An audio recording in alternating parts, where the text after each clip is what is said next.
Hello everyone, welcome to ATP star super learning platform. कैसे हो आप लोग बच्चों? आज जो डिस्कस करने जा रहे हैं अपन हीटिंग इफेक्ट, बहुत बच्चों को इसमें प्रॉब्लम आती है। तो आज हीटिंग इफेक्ट को प्रॉपर तरीके से एनालाइज करने वाले हैं। सॉलिड कंपाउंड को हीट करेंगे तो क्या प्रोडक्ट मिलेगा, इसको हम एनालाइज करने वाले हैं। तो बिल्कुल शानदार तरीके से आपका ये टॉपिक तैयार हो जाएगा, बस फोकस होकर सारी चीजें देखनी है।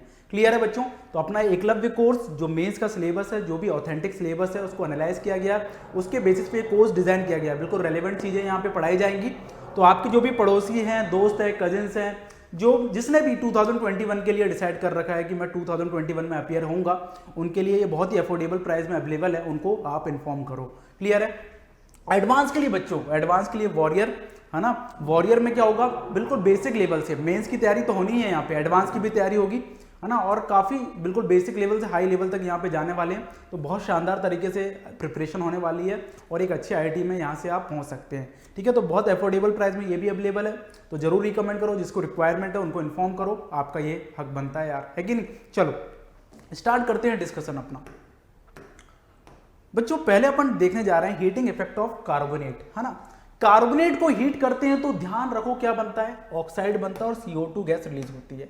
लेकिन इनऑर्गेनिक केमिस्ट्री एक्सेप्शन तो ध्यान रखना ही पड़ेगा, मजबूरी है हमारी। सोडियम, पोटेशियम, रुबिडियम, सीजियम के केस में ऐसा नहीं होता। मैंने थर्मल स्टेबिलिटी टॉपिक आपको बताया था, तो मैंने क्या बोला था, पॉलीएटॉमिक एनायन के केस में thermal stability inversely proportional to polarising power of metal cation होती है। ये पॉलीएटॉमिक एनायन है ना, एक से ज्यादा एटम से मिलकर बना है, तो जितना ज्यादा पोलराइजिंग पावर होगी थर्मल स्टेबिलिटी कम होगी। ठीक है, लेकिन इनकी पोलराइजिंग पावर क्या है, कम है। थर्मल स्टेबिलिटी इनके कार्बोनेट की, सोडियम, पोटेशियम, रुबिडियम, सीजियम के कार्बोनेट की थर्मल स्टेबिलिटी बहुत ज्यादा है, मतलब हीट के अगेंस्ट स्टेबिलिटी ज्यादा है। तो भैया टेम्परेचर रेंज इतना ज्यादा पहुंच जाएगा, ये टूट नहीं पाएंगे और मेल्ट हो जाएंगे उसके पहले ही, है ना, मेल्टिंग प्रोसेस हो जाएगी। क्लियर है? तो इसलिए जो चीज मेटल ऑक्साइड प्लस CO2 बनाने वाली जो कहानी है वो इनके लिए वैलिड नहीं है। बाकी का चलो आंसर बताओ। ऑक्साइड और CO2 बनाना है, ऑक्साइड और CO2 बनाना है भाई, तो क्या दिक्कत है? अब तो तुम आंसर लिखना सीख गए ना, है कि नहीं? बताओ ध्यान से देखो क्या बनेगा, यहां पे क्या बनेगा बताओ, HgO प्लस CO2। अब ध्यान रखना, मरकरी और सिल्वर का ऑक्सीजन के लिए एफिनिटी अच्छी नहीं है, ऑक्सीजन के लिए प्यार नहीं है, तो मतलब इनके ऑक्साइड हाईली अनस्टेबल होंगे। तो ये फर्दर हीटिंग पे किस पे टूट जाएगा, Hg plus O2 plus CO2। मैं रिएक्शन बैलेंस नहीं कर रहा हूं, ध्यान रखना है ना। इसको बोला जाता है बेसिक क्या, कॉपर कार्बोनेट, मेलाकाइट। क्लियर है? हाँ, तो बताओ बच्चों, क्या हीट करोगे तो पहले क्या बनेगा, CO, है ना। अब देखो हाइड्रोक्साइड भी दिख रहा है, तो CO2 प्लस H2O, क्या दिक्कत है, हो जाएगा, है कि नहीं? बताओ PbO plus CO2 plus H2O। अरे सिल्वर आ गया क्या, ध्यान दिया? पहले तो बनेगा Ag2O प्लस CO2, लेकिन फर्दर टूट जाएगा Ag plus O2 plus CO2 में। अरे कोई दिक्कत क्या तुम्हें, कोई दिक्कत क्या? बहुत आसान चीज है यार, तुम्हारा हो गया कार्बोनेट। अगला देखो, 4 केस एक साथ डिस्कस कर रहे हैं और 2 मिनट की कहानी है।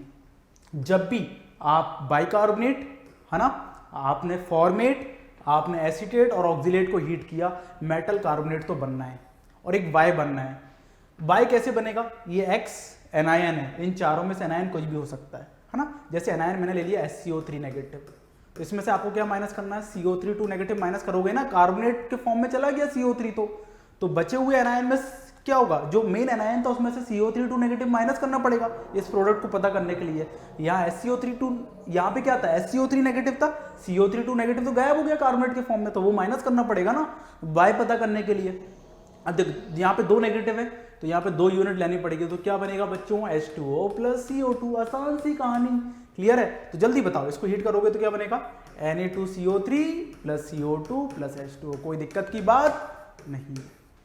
क्लियर है? अब कार्बोनेट फर्दर डिकम्पोज नहीं हो सकता, सोडियम का है, सोडियम का कार्बोनेट डिकम्पोज नहीं हो सकता, हाईली थर्मल स्टेबिलिटी होती है इसकी, हाई थर्मल स्टेबिलिटी होती है।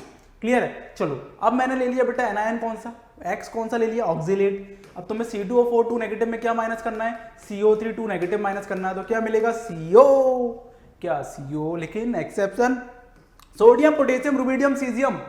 अरे भाई कार्बोनेट तो बनाना ही है, लेकिन यहाँ पे क्या होता है, टेम्परेचर रेंज इतना ज्यादा पहुंच जाती है, एलिंगम डायग्राम का आइडिया हो आपको, तो यहाँ पे CO कुछ अमाउंट में फर्दर C प्लस CO2 में टूट जाता है, ये एक इक्विलिब्रियम स्टेब्लिश हो जाता है। तो CO के साथ बच्चों इनके केस में सोडियम, पोटेशियम, रुबिडियम, सीजियम के केस में CO2 और कार्बन भी प्रोडक्ट के फॉर्म में देखने को मिलते हैं। इससे क्वेश्चन आपसे पूछा जा सकता है। क्लियर है फंडा? तो देखो CaC2O4 को हीट कराओ तो क्या बनेगा बताओ, CaCO3 प्लस क्या CO। फर्दर हीट करोगे, अरे कार्बन अनस्टेबल ना, किसमें CaO plus CO2 plus CO मिल जाएगा। यहां पे बताओ बच्चों BeCO3 प्लस CO बनना चाहिए था, लेकिन फर्दर प्रोडक्ट क्या हो जाएगा, BO plus CO2 plus CO। अरे बोलो, सिंपल सी बात हो गई। PbC2O4 पहले तो बनेगा PbCO3 प्लस CO, अरे further PbO plus CO2 plus CO। कोई दिक्कत की बात नहीं है। अरे Ag और Hg पे स्टार कर लेना। अरे सुन लेना मेरी बात, क्या पहले तो कार्बोनेट बनाओगे Ag2CO3 प्लस CO, इसका कार्बोनेट भी टूटेगा Ag2O plus CO2 plus CO में। लेकिन ये क्या कहता है, ऑक्सीजन तू भाग, मेरी ऑक्सीजन के लिए एफिनिटी नहीं है, तो ये करेगा किसका काम, ऑक्सीडाइजिंग एजेंट या रिड्यूसिंग एजेंट का काम। ये ऑक्सीडाइजिंग एजेंट का काम करेगा और रिड्यूसिंग एजेंट का, है ना। ये क्या करेगा, सामने वाले को ऑक्सीडाइज कर देगा, अपना ऑक्सीजन CO को दे देगा, तो CO वापस CO2 में कन्वर्ट हो जाएगा। फाइनल प्रोडक्ट मिलेगा आपको Ag plus CO2, Ag plus CO2। Clear है? ऐसे इस केस में हो जाएगा क्या, HgCO3 प्लस CO किस में कन्वर्ट होगा बच्चों बताओ, HgO plus CO2 plus CO और further Hg plus CO2। Clear है? इस तरीके से हो जाएगा। ये O2 दिया, CO को दे दिया O2। क्लियर है फंडा? चलो अब हमारा तीसरा कौन सा आ गया, फॉर्मेट SCOO नेगेटिव में से आपको क्या माइनस करना है, CO3 2 नेगेटिव, 2 यूनिट ले लो, आपका क्या बनेगा SCHO। फॉर्मेल्डिहाइड बनता है, ध्यान रखना, फॉर्मेल्डिहाइड कार्बोनेट तो बनना ही है, लेकिन सोडियम वाले उन्हीं लोगों का एक्सेप्शन, यहाँ पे क्या होता है H2 गैस रिलीज हो जाती है, सोडियम पोटेशियम रुबिडियम सीजियम के केस में। क्लियर है? H2 गैस रिलीज हो जाती है, ऑक्सिलेट के बाद फर्दर टूटता नहीं है।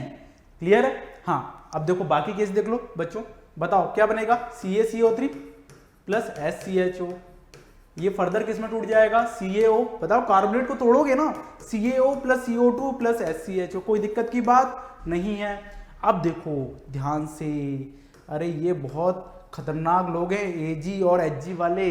क्लियर है? ये क्या करेगा बताओ, पहले तो बनेगा AgCO3 प्लस SCHO, फिर बनेगा क्या Ag2O plus CO2 plus SCHO, लेकिन ऑक्सीजन नहीं रखना चाहते तो क्या करेंगे, इसको ऑक्सीडाइज कर देंगे, और ऑक्सीडाइज कर देंगे तो क्या हो जाएगा Ag प्लस CO2 प्लस ये किस में कन्वर्ट हो जाएगा, SCOOH में। सेम केस नीचे वाला क्या बनेगा, HgCO3 प्लस SCHO, किस में टूटेगा, Hg plus CO2 plus SCHO, इसको ऑक्सीडाइज कर देगा क्या HgO, तो क्या हो जाएगा बच्चों Hg plus CO2 plus SCOOH। बोलो कोई दिक्कत क्या? ठीक है, चलो अब ये आ जाता अपना क्या, CH3CO नेगेटिव। तो बताओ CH3CO नेगेटिव में आप क्या निकालना है, CO3 2 नेगेटिव निकालना है। क्लियर है? यहाँ पे क्या बनता है बच्चों, यहाँ पे बनता है क्या, एसीटोन बनता है। क्या बनता है, एसीटोन। ध्यान रखना ये हाईली वोलेटाइल होता है, इनफ्लेमेबल होता है, और येलो पीपीटी देता है I2 प्लस NOH के साथ आयोडोफॉर्म टेस्ट देता है। क्लियर है? सारी बात क्लियर? तो जल्दी जल्दी प्रोडक्ट बनाने, ध्यान से देखो, है ना। CH3COCH3 प्लस क्या बनेगा बताओ, क्या बनाना है, AgCO3, और AgCO3 फर्दर टूटेगा किसमें, Ag2O, है ना, CO2 प्लस CH3 ये इजीली ऑक्सीडाइज होने वाला नहीं है, तो Ag2O इसको ऑक्सीडाइज नहीं कर पाएगा, प्रोडक्ट वही रहेगा CH3CO ठीक है। लिख दे फटाफट answer final, PbO plus CO2 plus CH3CO clear है? फाइनल प्रोडक्ट लिख रहा हूं, CaO plus CO2 plus carbonate को तोड़ दिया है।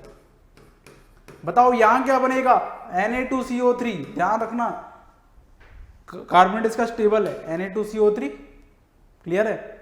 प्लस आपका क्या बनेगा, ध्यान से देखो, CH3CO बात समझ में आ गई? इस तरीके से क्या हो जाएगा, आपने एसीटेट का पढ़ लिया। अमोनियम सॉल्ट में बेटा 3 केस हो सकते हैं। ऑक्सीडाइजिंग एनायन मतलब सामने वाली कैटायन का ऑक्सीडेशन खुद का बच्चों रिडक्शन। वीक या नॉन ऑक्सीडाइजिंग एनायन मतलब खुद का रिडक्शन करने वाला नहीं है। और एक तीसरा केस है नाइट्रोजन कंटेनिंग एनायन। तीनों केस में देखो, ये वो एनायन है जो पुअर ऑक्सीडाइजिंग कैरेक्टर रखते हैं, मतलब ये क्या करने वाले हैं, खुद को रिड्यूस करने वाले नहीं है। अरे फ्लोरीन इलेक्ट्रॉन छोड़ना चाहेगा क्या, बताओ फ्लोरीन फर्दर खुद को रिड्यूस कर पाएगा क्या F नेगेटिव के बाद? फर्दर खुद को रिड्यूस नहीं कर सकता। क्लियर है? तो यहाँ पे कार्बन में +4 स्टेबल, ये सारे एनायन क्या चाहेंगे, ये एनायन अपना रिडक्शन करने वाले नहीं है। तो यहाँ पे क्या होने वाला है, देखो नाइट्रोजन -3 वाला है तो वो NH3 के फॉर्म में आ जाएगा, कोई रिडॉक्स रिएक्शन होने वाली नहीं है। प्लस क्या बन जाएगा, HCl, है कि नहीं। यहाँ पे क्या बनेगा, इस केस में अमोनिया गैस रिलीज होती है ना, NH3 + H2CO3, ये किस में टूट जाएगा बच्चों बताओ, H2O + CO2 में। क्लियर है? यहाँ पे बताओ क्या होगा, NH3 + H2S, क्या H2S। क्लियर है? यहाँ पे NH3 + HCl, है ना, बात समझ में आ रही है? क्लियर है फंडा, कोई पानी में रिएक्शन नहीं हो रही है। हाँ यहाँ बताओ बच्चों, NH3 + H2SO4, फर्दर ये हीट करोगे तो किस में टूट जाएगा, ये H2O + SO3 में टूट जाएगा, और SO3 800 डिग्री सेल्सियस से ज्यादा पे और टूट जाती है। क्लियर? NH बताओ यहाँ पे NH3 + H3PO4, ये किस में टूट जाएगा, H2O + HPO3, इसे बोला क्या बोला जाता है, मेटाफॉस्फोरिक एसिड। मेटाफॉस्फोरिक एसिड कैसे बनाते हैं, मेटा मेन एसिड से डायरेक्टली पानी निकाल लो, क्या होता है H3PO4 में से डायरेक्टली पानी निकाल लो तो मेटा फॉर्म बन गया ना। अरे समझ रहे हो मेरी बात? ठीक है। अब ऐसे एनायन जो स्ट्रॉन्ग ऑक्सीडाइजिंग कैरेक्टर रखते हैं, मतलब सामने वाले का ऑक्सीडेशन कर देंगे, खुद का रिडक्शन कर देंगे। देखो नाइट्रोजन किस में, -3 पे, इसको क्या कर देंगे बच्चों, इसको ऑक्सीडाइज कर देंगे तो N2 में ले जा लेंगे। क्लियर है? अब जितना पॉसिबल हो वाटर निकाल दो, तो देखो यहां पे मैं क्या कर रहा हूं, 2H2O, क्लियर है, + 3H2O निकाल दो, + Cr2O3 या 4 वाटर निकाल दो, क्या 4 वाटर। क्लियर है? 8 हाइड्रोजन थे ना, तो मैक्सिमम वाटर इतना ना इसका निकल सकता है, कितना, 4 वाटर + Cr2O3। बात समझ में आ गई? क्लियर है फंडा? यहां पे देखो भाई, नाइट्रोजन -3 से किस में जाएगा, N2, क्योंकि Mn+7 वाला क्या करना चाहता है, खुद को रिड्यूस करना चाहता है, तो N2। क्लियर है? + 2H2O, और प्लस क्या बन जाएगा बताओ, कितने ऑक्सीजन निकल गए, 2 निकल गए, तो क्या बन जाएगा, MnO2, क्या बन जाएगा, MnO2। क्लियर है फंडा? यहां पे देखो, यहां देखो N2 + 2H2O।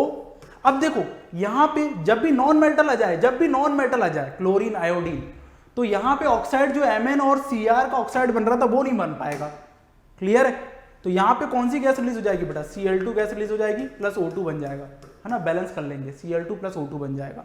क्लियर है? यहां पे भी क्या होगा, N2 + 2H2O प्लस यहां पे I2, है ना, हाफ कर देना, half Cl2 half I2 plus, समझ रहे हो कितने ऑक्सीजन हो गया, 2, और हाफ O2 और बन जाएगा, क्लियर है? यहां तो सही है, बात समझ में आ गई। तो जब भी नॉन मेटल आ जाए तो उनको ऑक्साइड एग्जिस्ट नहीं कर पाएगा, ठीक है, वो Cl2 और I2 के फॉर्म में इवॉल्व हो जाएंगे। बोलो सारा केस समझ में आ गया? ठीक है। या नाइट्रोजन की बैलेंसिंग कर लेना, है ना, हाफ N2, ध्यान से देखो, हाफ N2 बैलेंस कर लेना, बैलेंसिंग आप देख लेना। ठीक है बच्चों, आगे बढ़ते हैं। आगे ऐसा केस है जहां पे एनायन पे नाइट्रोजन एटम प्रेजेंट है। क्लियर है? उस केस में क्या करोगे, देखो -3 + 3 है, एवरेज वैल्यू वाला कम प्रोपोर्शनेशन रिएक्शन है, उल्टा ऑफ डिसप्रोपोर्शनेशन। क्लियर है? तो -3 + 3 का एवरेज वैल्यू क्या आएगी, 0, मतलब नाइट्रोजन का ऐसा प्रोडक्ट रहेगा जिसकी ऑक्सीडेशन स्टेट 0 हो, तो हमें समझ में आना चाहिए N2 होगा + 2H2O। क्लियर है? यहां पे -3 और +5 एवरेज निकालो, -3 + 5 / 2, तो प्रोडक्ट में नाइट्रोजन की ऑक्सीडेशन स्टेट क्या होना चाहिए, 1, क्या बनेगा, N2O + 2H2O। इसको स्ट्रांगली हीट कर दोगे देवी और सज्जनों, इसको स्ट्रांगली हीट कर दोगे तो ये कन्वर्ट हो जाएगा N2 + ½ O2 में। क्लियर है फंडा? इस तरीके से केस हो जाएगा। अगला केस देखो बच्चों, सल्फेट का। सल्फेट को हीट करते हो तो ऑक्साइड + SO3 में कन्वर्ट होता है, लेकिन टेम्परेचर 800 डिग्री सेल्सियस से ज्यादा हो तो SO2 + ½ O2 बनेगा। क्लियर है पॉइंट?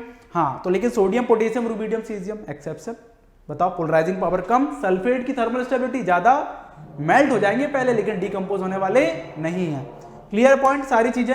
तो बताओ, CaSO4.2H2O को हीट करते हैं, ध्यान से देखना, ये होता है जिप्सम, है ना, इसे हीट करोगे पहले लगभग आप 100 डिग्री 120 डिग्री सेल्सियस के आसपास, है ना, 120 डिग्री सेल्सियस के आसपास इसको हीट करोगे तो ये बनेगा CaSO4.2H2O। इसको बोला जाता है POP, प्लास्टर ऑफ पेरिस। इसको फर्दर हीट करोगे लगभग 200 डिग्री सेल्सियस के आसपास, किसके, 200 के आसपास, तो ये बनाएगा क्या, ये बच्चों बना लेगा CaSO4। इसको क्या बोला जाता है, डेड बर्न्ड प्लास्टर। क्या, डेड बर्न्ड प्लास्टर। अब आपने टेम्परेचर कर दिया 800 डिग्री सेल्सियस से ज्यादा, टेम्परेचर 800 डिग्री सेल्सियस से ज्यादा, ये बना लेगा। बताओ ऑक्साइड में टूटता है सल्फेट प्लस, अरे SO3 बना होगा लेकिन 800 से ज्यादा टेम्परेचर, SO3 किस में टूट जाता है, SO2 प्लस हाफ O2 में, कोई दिक्कत की बात नहीं है। क्लियर है। हाँ अब देखो इसको बोला जाता है ब्लू विट्रॉयल, इसको बोला जाता है, बताओ व्हाइट विट्रॉयल, इसको क्या बोला जाता है, इसको बोला जाता है बच्चों, इसको बोला जाता है ग्रीन विट्रॉयल। क्या, ग्रीन विट्रॉयल। हाँ भाई बताओ, दो दो से वाटर मॉलिक्यूल निकालते चलो, है ना, CuSO4.2H2। क्लियर। इसको फर्दर हीट करना लगभग कितना, 100 डिग्री सेल्सियस में, क्या बनेगा बताओ, CuSO4, पहले यहाँ 3H2O बनेगा, फिर डॉट H2O, फिर टेम्परेचर कर देना आप, क्या टेम्परेचर कर देना, क्या बताओ, ग्रेटर देन, यहाँ लगभग 220 डिग्री सेल्सियस, है ना, तो ये बनेगा क्या, CuSO4। क्लियर है।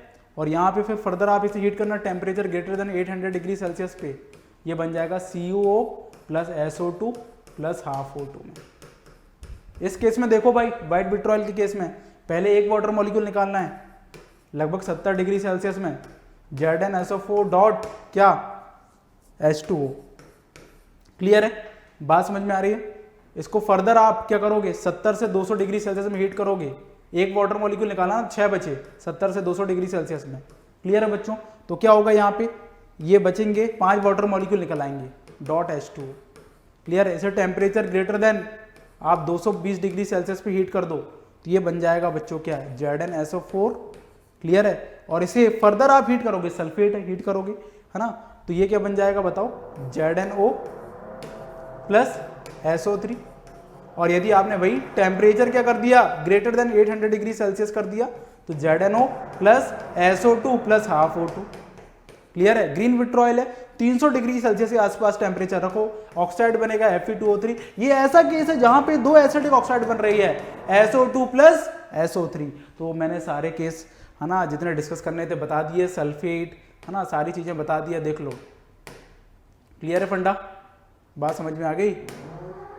हाँ यहाँ पे देखो एक, है ना, फर्दर ये Ag2O किस में टूट जाएगा, Ag प्लस हाफ O2 में। ये केस ध्यान रखना, CO2 प्लस CH3COCH3, लेकिन CH3COCH3 को ऑक्सीडाइज नहीं कर पाएगा। क्लियर है बच्चों, ये हो गया हमारा डिस्कशन।